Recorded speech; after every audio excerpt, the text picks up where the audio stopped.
السلام علیکم۔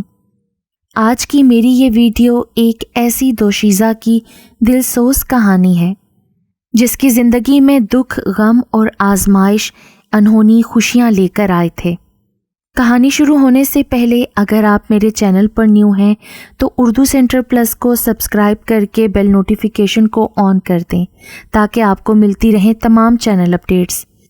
کہانی پسند آنے پر ویڈیو کو لائک اور شیئر ضرور کیجیے۔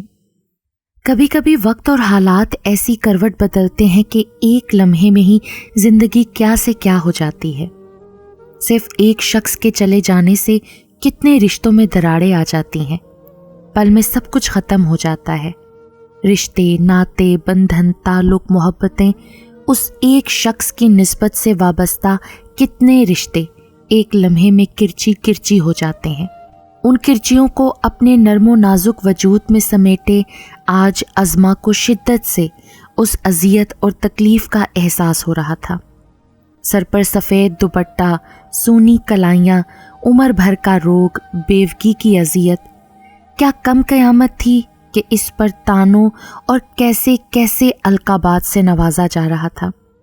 اس کا سارا وجود لرز رہا تھا۔ بمشکل تمام اپنے لڑکھڑاتے وجود کو گھسیٹ کر وہ کمرے تک آئی تھی۔ شازمہ نے سہارا دینا چاہا لیکن عظما نے اسے وہیں روک دیا۔ آپی پلیز مجھے جانے دے۔ شازمہ کے بڑھتے قدم رک گئے۔ عظما کمرے میں آئی۔ اف، یہ کمرہ جہاں معید کی رفاقت میں 2 سال گزارے تھے۔ 2 سال پلک جھپکتے ہی گزر گئے۔ جب یہاں دلہن بن کر آئی تھی تب بھی دل پر منو بوجھ تھا۔ اس کے اپنے لیے تو یہ رشتہ زبردستی طے ہوا تھا۔ خوش تو وہ تب بھی نہیں تھی۔ اپنی محبت کا گلا گھونٹ کر، اپنے بڑوں کی عزت اور زبان کی لاج رکھ کر، اپنے معصوم سپنوں کو چپ کی سلگتی آگ میں جھونک کر، اپنی خواہشات کا خون کر کے، اپنی زندگی برباد کر کے، زبان پر چپ کی مہر لگا کر، بظاہر مسکراتے ہوئے نئی زندگی کی شروعات کی تھی، کیونکہ جس کے ساتھ اس کے نصیب بندھے تھے وہ بیچارہ تو لا علم تھا، بے خبر تھا۔ وہ تو اپنی پسند پا لینے کے نشے میں سرشار اور بہت خوش تھا، اور عظما اپنی قسمت اور نصیب کے فیصلے پر راضی ہو چکی تھی۔ اپنی زندگی سے ماضی کو نوچ کر پھینک دینا چاہتی تھی، اور اس نے ایسا ہی کیا تھا۔ اپنے دل و دماغ سے ماضی کو کھرچ ڈالا تھا۔ اپنی محبتیں اب صرف اس شخص کے نام کر ڈالی تھیں جو شرعاً اس کا حقدار بن چکا تھا، لیکن آج 2 سال بعد وہ اس گھر سے ہمیشہ ہمیشہ کے لیے جا رہی تھی۔ سارے رشتے تو ایک شخص کے جانے سے ٹوٹ چکے تھے، ساتھ ہی خون بھی سفید ہو چکا تھا۔ گویا انسان کے ساتھ ساتھ انسانیت کا رشتہ بھی دم توڑ چکا تھا۔ معید، میں تو آپ سے محبت کرنے لگی تھی۔ مجھے کیا پتا تھا آپ کو اتنی جلدی تھی اس دنیا سے جانے کی۔ مجھے تو اب آپ کی عادت ہو گئی ہے۔ کیسے رہوں گی میں آپ کے بنا؟ آپ کے جاتے ہی سب کچھ ختم ہو گیا معید۔ اور وہ سسک پڑی۔ باہر خاندان، محلے دار اور دوسرے ملنے جلنے والے جمع تھے۔ عظما کی اماں اور بہن بھی تھیں۔ معید کی ماں اور بہن تمکین آپا غم سے نڈھال تھیں۔ آس پاس ایسی خواتین جمع تھیں جو ایسے موقع پر اپنی موت کو بھول کر چنگاریوں کو تیل دکھا رہی تھیں۔ تو اور کیا، اب بھی اس کو رکھوں گی کیا اپنے گھر میں؟ ڈائن ہے یہ، ڈائن میرے بیٹے کو کھا گئی۔ یہ معید کی والدہ کی آواز تھی جو کسی خاتون کے سوال کا جواب دے رہی تھی۔ ہائے، 2 سال میں میرے بھائی کو ایک بچے کی آس امید بھی نہیں دے سکی یہ کمبخت، بے نام کر دیا میرے بھائی کو۔ یہ خرافات تمکین آپا اگل رہی تھیں۔ اندر کمرے میں عظما کا کلیجہ کٹ رہا تھا۔ کیسے لوگ ہیں، ایک جوان کی بیوگی پر تسلی کے 2 بول نہ سہی کلیجہ چھنی کرنے والے الفاظ کے خنجر تو نہ چلائے نا۔ شازمہ کا خون کھول گیا۔ وہ پیچو تاب کھا کر پلٹی تاکہ ماں بیٹی کو جواب دے، لیکن تسلیم بیگم نے مضبوطی سے اپنی بیٹی کا شانہ پکڑ لیا۔ نہ بیٹی، یہاں کوئی تماشا مت بناؤ، یہ لوگ اپنے آپے میں نہیں ہیں، بس آج سے عظما کا ان سے ہر رشتہ ختم ہو گیا۔ یہ کہتے ہوئے تسلیم بیگم رو پڑی۔ ابھی تو تدفین تک نہیں ہوئی تھی اور رشتوں میں اتنا زہر بھر گیا تھا۔ عظما کی حالت کی پرواہ تھی تو بس اس کی اماں ابا اور آپی کو، ورنہ سسرال میں صرف معاذ تھے جو اس کا دکھ محسوس کر رہے تھے۔ ایک طرف جوان بھائی کی اچانک موت کا دلخراش صدمہ تھا تو دوسری جانب بیٹی جیسی معصوم اور کم عمر عظمہ کے دل پر ٹوٹنے والی قیامت کا غم۔ تدفین ہو جاتی تو عدت شروع ہو جاتی اور ساس صاحبہ بہو کا وجود قطعاً برداشت نہیں کرنا چاہتی تھیں۔ عظمہ کو تدفین کے بعد اپنے والدین کے ساتھ میکے جانا تھا، اسی وجہ سے عظمہ اپنا ضروری سامان سمیٹنے کمرے میں آئی تھی۔ دل بیٹھا جا رہا تھا، سرخ انگارہ چہرہ، پپڑی زدہ کپ کپاتے لب اور پتھرائی ہوئی آنکھیں، بے بسی اور بے کسی کی مکمل تصویر بنی ہوئی تھی۔ تبھی دروازے پر زور سے دستک ہوئی۔ دروازے پر ساس، نند، اماں، آپی اور سب کے پیچھے معاذ بھائی بھی تھے۔ وہ آخری رسومات کی تیاری کر کے ابھی گھر آئے تھے اور عظمہ کی عدت شروع ہونے سے پہلے اس سے ملنا چاہتے تھے۔ عظمہ نے سر اٹھا کر دیکھا، ملگجے کپڑے، بکھرے بال، ضبط کی شدتوں کی آخری حد سے گزرتا ہوا سرخ چہرہ، تھکا ہوا نڈھال وجود۔ وہ لڑکھڑاتے قدموں سے آگے بڑھے۔ عظمہ ایک بار پھر تڑپ کر روتی۔ عظمہ، میری بیٹی، یہ وقت ہم سب پر، خصوصاً تم پر بہت کٹھن ہے۔ کوئی بھی اس غم کا مداوع نہیں کر سکتا جو اللہ پاک نے تم پر ڈالا ہے، سو ہم تمہارے لیے دعا ہی کر سکتے ہیں۔ میرا بھائی مجھے بچوں کی طرح عزیز تھا، میں نے تم کو بھی ہمیشہ بیٹی ہی سمجھا، لیکن آج ایک باپ کتنا مجبور، بے بس اور لاچار ہے کہ اپنی بیٹی کو اپنے گھر میں رکھنے کا حق بھی نہیں رکھتا، کیونکہ معید کے جانے کے بعد تمہارا یہاں رہنا معاشرتی اور شریعت کے لحاظ سے بھی مناسب نہیں۔ بیٹا، بے شک تمہارا تعلق اس گھر سے ختم بھی ہو جائے، لیکن میرا اور تمہارا انسانیت کا دل سے مانا جانے والا تعلق بڑے بھائی بہن اور باپ بیٹی کی طرح میری آخری سانس تک برقرار رہے گا۔ میں اتنے لوگوں کی موجودگی میں یہ بات کہہ رہا ہوں کہ زندگی کے کسی مقام پر کبھی بھی تمہیں میری ضرورت ہو تو بلا جھجک مجھے آواز دینا۔ میرے گھر کا اور میرے دل کا دروازہ ہمیشہ کھلا رہے گا۔ اللہ پاک تمہیں صبر عطا کرے، تمہارے لیے بہتر بلکہ بہترین لکھ دے، تمہارے درد، تمہاری تکلیف اور اذیت کو راحت میں بدل دے، آمین، فی امان اللہ۔ کہتے کہتے عظمہ کے سر پر ہاتھ رکھے معاذ مزید ضبط نہ کر سکے اور خود بھی پھوٹ پھوٹ کر رو دیے۔ کمرے میں ایک بار پھر سسکیاں گونجنے لگیں۔ معاذ آنکھیں صاف کرتے ہوئے باہر کی طرف نکل گئے۔ کیسا کڑا وقت تھا، ناقابل یقین سانحہ تھا، مگر حقیقت تھی، اٹل حقیقت۔ معید کی تدفین ہوئی اور عظمہ بیوگی کی چادر اوڑھے اپنے والدین کے ساتھ میکے آ گئی۔ شادی کر کے اس گھر میں جب آئی تو سبھی بہت خوش تھے۔ بڑی دھوم دھام اور روایتی جوش کے ساتھ شادی کی تمام رسومات ہوئیں۔ بڑے چاؤ اور ارمانوں کے ساتھ سسرال والے بیاہ کر لے گئے تھے۔ تب بھی عظمہ کے دل پر بھاری بوجھ تھا، وہ اب کسی کی امانت تھی۔ جملہ حقوق جس کے نام لکھ دیے گئے تھے اب وہ اس کی تقدیر تھا۔ سرتا پا وہ صرف اسی کی ملکیت تھی جو شرعی طور پر اس سے جڑ گیا تھا۔ وہ دعائیں مانگ رہی تھی کہ اس کا ماضی بھولی ہوئی یادداشت کی طرح گم ہو جائے، وہ پورے خلوص اور نیک نیت سے اس رشتے کو نبھائے، ایک محبت کرنے والی وفاشار بیوی بن کر زندگی گزارے، اور اس نے ایسا ہی کیا تھا۔ چند دن میں گھر والوں اور شوہر کے دل پر راج کرنے لگی۔ معید اس سے بے حد محبت کرتا، ساس، نند اور جیٹھانی پیار کرتے، لیکن شادی کے کچھ ماہ بعد ہی اولاد نہ ہونے کے جرم میں سوائے شوہر اور جیٹ کے سب کے دلوں سے اتر بھی گئی تھی۔ پھر بھی وہ اللہ پاک سے نا امید نہیں تھی کہ اچانک ساری امیدیں خاک میں ملا کر معید اپنے ابدی سفر پر چل پڑا، اور آج شادی شدہ زندگی کے صرف 2 سال کے بعد ہی وہ اس گھر سے جا رہی تھی۔ تب بھی دل بہت بوجھل اور دکھی تھا۔ غم، اذیت اور دکھوں کا بھاری بوجھ ناتواں کندھوں پر اٹھائے زندہ لاش کی مانند وہ اس گھر سے جا رہی تھی۔ اپنے میکے آ کر اپنے کمرے میں آئی تو ایک بار پھر وہ بری طرح سے سک پڑی۔ ماضی سے جڑی ایک ایک تلخ و شیریں یاد ذہن کے دریچے پر دستکیں دے رہی تھی۔ بے چینیاں حد سے بڑھ رہی تھیں، ایک بے نام سی اذیت اس کی رگوں پے میں اترتی چلی جا رہی تھی۔ مغرب کی اذان ہوئی تو یادوں کی گٹھڑی سمیٹ کر وہ نماز پڑھنے کھڑی ہو گئی۔ دعا کے لیے ہاتھ اٹھائے تو آنسو امٹتے چلے آ رہے تھے۔ رب سے براہ راست گفتگو اور تعلق کی کڑی ہی دعا ہے۔ اور بس یہی وہ وقت ہوتا ہے جب بندے اور رب کے درمیان کوئی فاصلہ باقی نہیں رہتا۔ دیر تلک دل کا بوجھ رب کے حضور اتار کر وہ نڈھال سی ہو کر بیڈ پر ڈھہ سی گئی۔ اس دوران ایک بار شازمہ اور تسلیم بیگم کمرے میں آئی تھیں، مگر وہ اس قدر منہمک تھی کہ دونوں چپ چاپ واپس لوٹ گئیں۔ ماضی کے دریچے واہ ہوتے چلے گئے۔ وارث صاحب سرکاری ملازم تھے۔ متوسط علاقے میں اپنی بیوی تسلیم اور 2 بیٹیوں شازمہ اور عظمہ کے ساتھ رہتے تھے۔ شازمہ کے BA کرتے ہی مناسب رشتہ دیکھ کر اس کی شادی کر دی گئی تھی۔ عظمہ کو پڑھائی کا شوق تھا، اس نے یونیورسٹی میں ایڈمیشن لے لیا۔ تسلیم بیگم نیک، سلیقہ مند اور سگڑ خاتون تھیں۔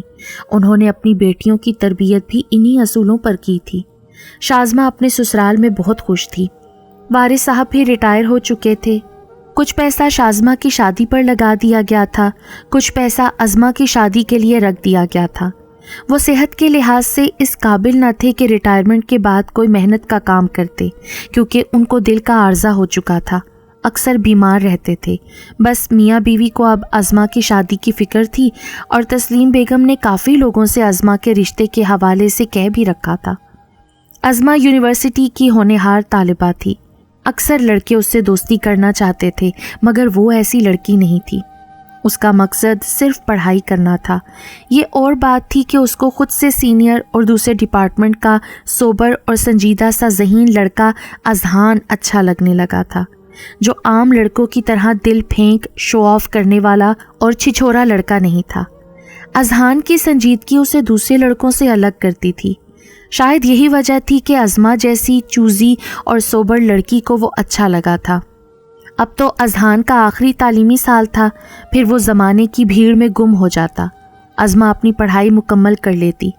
اذہان چند دن یاد رہ کر گمشدہ کہانی کی طرح بھول جاتا، اور عظمہ شادی کر کے اپنا گھر بسا لیتی، اور شاید بات بس یک طرفہ پسندیدگی کی حد سے آگے نہ بڑھتی اگر اس روز وہ واقعہ نہ ہو جاتا۔ اس روز عظمہ کے سر میں شدید درد تھا۔ جیسے تیسے کلاس لی اور فری پیریڈ میں چائے پینے کیفیٹیریا چلی آئی۔ اپنے لیے چائے کا کپ لے کر وہ کارنر کی ٹیبل پر آ بیٹھی۔ عین سامنے اذہان بھی بیٹھا چائے پی رہا تھا۔ اسی لمحے 3-4 لڑکوں کا چھچھورا سا ٹولہ شور مچاتا کہکہے لگاتا کیفیٹیریا میں داخل ہوا۔ 2 لڑکے تو آرڈر لینے چلے گئے اور 2 کھڑے ہو کر ٹیبل سلیکٹ کرنے لگے۔ ایک لڑکے کی نگاہ عظمہ پر پڑی، اس کی آنکھیں چمک گئیں۔ ہونٹ سکیڑ کر سیٹی کی آواز نکالی، واو سو کیوٹ۔ وہ 2 قدم آگے بڑھا، دوسرا بھی اس کے نقشے قدم پر چلا۔ بے تکلفی سے کرسی کھینچ کر ٹانگ پسار کر اس کے ٹیبل کی کرسی پر بیٹھ گئے اور مسکرا کر عظمہ کو دیکھا۔ ہائے سویٹی، کیسی ہو؟ یہ کیا بدتمیزی ہے؟ کوئی شرم ہے آپ لوگوں کو؟ کوئی ایٹیکیٹس، کوئی طریقہ ہوتا ہے؟ میری آپ سے کوئی رشتہ داری ہے جو اتنی بے تکلفی دکھا رہے ہیں؟ اپنا کپ اٹھا کر عظمہ کھڑی ہو گئی اور اچھا خاصا بے عزت کر دیا۔ اوئے، اتنا بھاؤ دکھانے کی کیا بات ہے؟ تم اکیلی ہو، ہم نے سوچا کمپنی دے دیں۔ تمہیں تو ہمیں تھینکس کہنا چاہیے، تمہاری تنہائی کو رونق دینے جو چلے آئے۔ دوسرے لڑکے نے گھٹیا انداز سے کہتے ہوئے آنکھ دبائی۔ اذہان جو اپنی جگہ پر بیٹھا ان لڑکوں کی حرکت پر پیچ و تاب کھا رہا تھا۔ جب اس نے اس لڑکے کی یہ حرکت دیکھی تو وہ برداشت نہ کر سکا۔ چٹاخ تماچا اتنا غیر متوقع اور بھرپور تھا کہ کینٹین والے سے لے کر ان لڑکوں کے دونوں ساتھی اور کیفیٹیریا میں بیٹھے تمام لڑکے اور لڑکیاں متوجہ ہو گئے۔ عظمہ نے آنکھیں پھاڑ کر اذہان کو دیکھا۔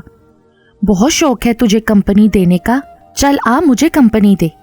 ساتھ ہی دوسرا گھوسا تیزی سے آگے بڑھتے ہوئے دوسرے لڑکے کے منہ پر مارا۔ اس کے منہ سے خون نکل آیا۔ سارے ایک ساتھ اذہان پر ٹوٹ پڑے، لیکن اذہان پھرتی سے ایک ایک کو دھنک رہا تھا۔ یہ کوئی فلمی سین ہی لگ رہا تھا۔ لوگوں نے بیچ بچاؤ کروایا، سب نے ان لڑکوں کو ہی برا کہا۔ عظمہ تھر تھر کانپ رہی تھی۔ معاملہ رفع دفع ہوا، وہ لڑکے دم دبا کر بھاگے۔ آپ کا بہت شکریہ اذہان، مگر آپ اکیلے تھے، وہ 4، آپ کو نہیں الجھنا چاہیے تھا۔ کیا مطلب ہے تمہارا؟ وہ بے غیرت بدکماش واہیات لڑکے تمہارے ساتھ بدتمیزی کر رہے تھے، میں خاموشی سے سب دیکھتا رہتا۔ لفظ تمہارے پر زور دیتے ہوئے وہ جھنجھلاتے ہوئے غصے سے بولا۔ اس کے لہجے میں نہ جانے کیا تھا۔ ازما ایک لمحے کو چونکی، دل عجیب انداز میں دھڑکا تھا۔ کیوں؟ آپ تو مجھے جانتے بھی نہیں، وہ بے ساختہ بولی۔ کس نے کہا نہیں جانتا؟ کسی کو جاننے کے لیے بات کرنا ضروری ہے کیا؟ یہ کہتے ہوئے سوالیہ نظروں سے ازما کو دیکھا۔ ازما گڑبڑا گئی۔ گزشتہ 1 سال سے تمہیں دیکھ رہا ہوں، اتنا تو جانتا ہوں کہ تم دوسری لڑکیوں کی طرح بولڈ اور تیز نہیں ہو، اور تمہارے ساتھ کوئی اتنا گندا بیہیو کرے تو کم از کم میرے لیے تو ناقابل برداشت ہے۔ وہ کہہ رہا تھا اور ازما سن رہی تھی، حالانکہ کچھ منٹ پہلے ازما اس سچویشن سے خوفزدہ تھی۔ اذہان کی ذو معنی باتوں اور دیکھنے کے انداز سے اس کا دل خوشگوار انداز میں دھڑک رہا تھا۔ اذہان، ایک بار پھر تمہارا شکریہ، اپنا خیال رکھنا، ایسے اوباش لڑکوں سے ڈر لگتا ہے۔ لہجے میں پریشانی لیکن بے تکلفی بھی نمایاں تھی۔ اذہان پہلے چونکا، پھر زور سے ہنس دیا۔ اوہو، فکر مت کرو، ان لوگوں کو اچھی طرح سے سبق مل چکا ہے۔ پھر بھی اگر تمہیں ڈر لگ رہا ہے تو میں ہوں نا، ویسے زیادہ تر تم اکیلی ہی ہوتی ہو، اور اتفاق سے میرا ابھی تک کوئی فرینڈ نہیں۔ کیا ہم فرینڈز بن سکتے ہیں؟ اذہان کی خوبصورت اور من چاہی آفر پر وہ مسکرائی، بھرپور اور جاندار مسکراہٹ۔ یہ تھی اس خراب سچویشن میں ان دونوں کی پہلی اور باقاعدہ خوبصورت ملاقات، اور بات چیت پھر رفتہ رفتہ گہرے تعلق میں بدل گئی۔ اس روز کے بعد وہ اوباش لڑکے نظر بھی نہیں آئے تھے، شاید کسی اسٹوڈنٹ کے ساتھ آئے تھے۔ بہرحال اس حادثے سے وہ دونوں ایک دوسرے کے قریب آ گئے تھے۔ جب قریب آئے اور بات چیت ہوئی تب اندازہ ہوا کہ دونوں ہی ایک دوسرے کے لیے دل میں پسندیدگی کا جذبہ رکھتے تھے، جس کو اب زبان مل گئی تھی۔ ازما نے اپنی فیملی کے بارے میں بتایا۔ اذہان کی فیملی میں اس کے ماما، پاپا، ایک شادی شدہ پھپھو، دادی اور ایک چاچو تھے۔ اذہان کے پاپا غیر ملکی کمپنی میں اچھے عہدے پر تھے۔ ازما کے مقابلے میں اذہان کی فیملی مالی لحاظ سے مستحکم تھی، کیونکہ اذہان کے چاچو بھی ابھی غیر شادی شدہ تھے، اس لیے فی الحال اذہان نے گھر میں ازما کے حوالے سے ابھی کوئی بات نہیں کی تھی، لیکن اس کا ارادہ تھا کہ ایگزامز ختم ہونے کے بعد اپنی ماما سے اس کے لیے بات کرے گا۔ ادھر ازما نے شازما کے کان میں اذہان کے حوالے سے بات ڈال دی تھی۔ دونوں کا یہ موقف تھا کہ پیپرز ختم ہونے تک مستقبل کے حوالے سے کوئی بات نہیں ہوگی اور صرف پڑھائی پر توجہ ہوگی۔ ابھی اذہان کے پیپرز ختم ہوئے تھے کہ اسے اسکالرشپ کی آفر آ گئی۔ اس نے 2-3 جگہ اپلائی کیا ہوا تھا۔ یہ بہترین موقع تھا، اذہان یہ موقع کھونا نہیں چاہتا تھا۔ صرف 2 سال کی ہی تو بات تھی، 2 سال تک تو ازما بھی انتظار کر سکتی تھی۔ ڈھیر سارے عہد و پیما کر کے مستقبل کے حوالے سے خوبصورت خواب آنکھوں میں سموئے، نہ چاہتے ہوئے بھی دونوں ایک دوسرے سے جدا ہو گئے۔ ازما کے لیے یہ دن بڑے کٹھن اور بھاری تھے، لیکن مشہور مقولہ ہے نا کہ کچھ پانے کے لیے کچھ کھونا بھی پڑتا ہے، لیکن ان دونوں کو اندازہ نہیں تھا کہ کبھی کبھی کچھ پانے کے لیے بہت کچھ، بلکہ سب کچھ کھونا پڑ جاتا ہے۔ اسی دوران کسی شادی میں نہ صرف تمکین کو اپنے چھوٹے بھائی کے لیے نازک اندام اور سیدھی سادھی سی ازما پسند آ گئی، بلکہ معید کے دل میں بھی ازما کو دیکھ کر کچھ ہوا تھا، اور اس نے وہیں اپنی بہن سے اپنی خواہش شیئر کی تھی۔ دونوں بہن بھائی مسکرائے۔ گھر میں بڑے بھائی معاذ، بھابھی اور بطول بیگم سے مذاکرات کے بعد اچانک ہی تمکین اپنی والدہ کو لے کر ازما کا پروپوزل لے کر اس کے گھر آ گئی۔ ازما اس اچانک افتاد پر بری طرح گھبرا گئی تھی۔ ابھی رشتے کی بات شروع ہی ہوئی تھی کہ وارث صاحب کو ہارٹ اٹیک ہو گیا۔ فوری طور پر اینجیوپلاسٹی کی گئی۔ وارث صاحب کی حالت خراب کیا ہوئی، ان کو سب سے پہلے ازما کی شادی کا ہی خیال آیا۔ وہ بات جو وارث صاحب کی بیماری کی وجہ سے دب گئی تھی، ایک بار پھر سرگرم ہو گئی۔ وارث صاحب نے بیگم سے کہہ دیا کہ معید کی فیملی کو بلوا لو۔ لڑکا اور گھر والے ہر طرح سے اچھے تھے، چھوٹی سی فیملی تھی، پڑھے لکھے لوگ اور مالی لحاظ سے اچھی پوزیشن تھی۔ لڑکا پڑھا لکھا تھا اور پرکشش جاب کر رہا تھا۔ آج کے دور میں اور کیا چاہیے تھا؟ آپ ہی پلیز آپ ابا جی اور اماں سے کہیں نا کہ مجھے 1.5 سال کا ٹائم دے دیں، میں نے اذہان سے وعدہ کیا ہے۔ ازما اپنی بہن کے سامنے گڑ گڑائی۔ تم نے اذہان سے بات کی ہے؟ جی آپی، میں نے میسج تو چھوڑا ہے مگر اس کا جواب نہیں آیا۔ اچھا چلو اس کا جواب آ جائے تو پھر میں بات کرتی ہوں، تم فکر مت کرو۔ شازمہ نے اسے تسلی دی۔ 1 2 3 دن اور پھر ہفتہ بھر گزر گیا لیکن اذہان کا کوئی جواب نہیں آیا۔ آپی یقیناً وہ پڑھائی میں مصروف ہوگا۔ عظمہ نے اپنے ساتھ ساتھ شازمہ کو بھی تسلی دی۔ اچانک ہی اذہان نے عظمہ کو سوشل میڈیا پر ہر طرف سے بلاک کر دیا۔ رہی سہی امید دم توڑ گئی۔ وارث صاحب کو بھی جلدی تھی، عظمہ کے سامنے کوئی دوسرا راستہ نہ تھا۔ والد کی روز بروز بگڑتی ہوئی صحت اور اذہان کی بے توجہی اور لا تعلقی اس کے لیے کٹھن امتحان بن گئی۔ بالآخر اس نے معید کے حق میں فیصلہ دے دیا۔ ایسا کرتے ہوئے وہ ضبط کے کتنے امتحانوں سے گزری، یہ صرف اس کا اللہ اور وہ ہی جانتی تھی۔ معید سمیت اس کے گھر والے بھی بہت خوش تھے۔ ادھر رشتہ طے ہوا، ادھر شادی کا اصرار شروع ہو گیا۔ وارث صاحب خود بھی یہی چاہتے تھے۔ دل پر منو بوجھ لیے عظمہ جملہ حقوق معید کے نام محفوظ کروا کر سسرال آ گئی۔ سسرال میں شاندار استقبال ہوا۔ عظمہ کے لیے سسرالی تمام رشتے روایتی سوچ سے ہٹ کر تھے۔ اس نے بھی دل و دماغ سے اذہان کی یادوں کو کھرچ ڈالا اور نئی زندگی کو بھرپور انداز میں گزارنے کا فیصلہ کر لیا۔ یہاں آ کر پتہ چلا کہ معید معاذ کا سگا بھائی نہیں ہے۔ معاذ کا بیٹا عالم پڑھائی کے لیے ملک سے باہر تھا اور چند ماہ بعد واپس آنے والا تھا۔ یہاں سگے سوتیلے کا کوئی فرق نہیں تھا۔ معید معاذ کو والد کی جگہ سمجھتا تو معاذ بھی معید کو اپنے بیٹے عالم سے زیادہ اہمیت دیتے۔ گھر کا ماحول بہت اچھا تھا۔ تمکین آپا بھی عظمہ کو بہت پیار کرتی تھیں تو لیلا بھابی بھی اپنی بہن سمجھتی تھیں۔ ارے بھائی، عالم سے تو اس کی نئی نویلی چاچی کی ویڈیو کال پر بات کروا دو، اس کو تو سب سے زیادہ خوشی تھی اپنے چاچو کی شادی کی۔ شادی کے چند دن بعد بطول بیگم نے کہا، ارے اماں، میں نے کتنی بار کہا مگر وہ کہتا ہے آ کر ہی سامنے بیٹھ کر باتیں کرے گا اپنی چاچی سے۔ آپ تو جانتی ہیں نا، اپنی ضد کا پکا ہے وہ، اپنی ہی منطق ہوتی ہے اس کی۔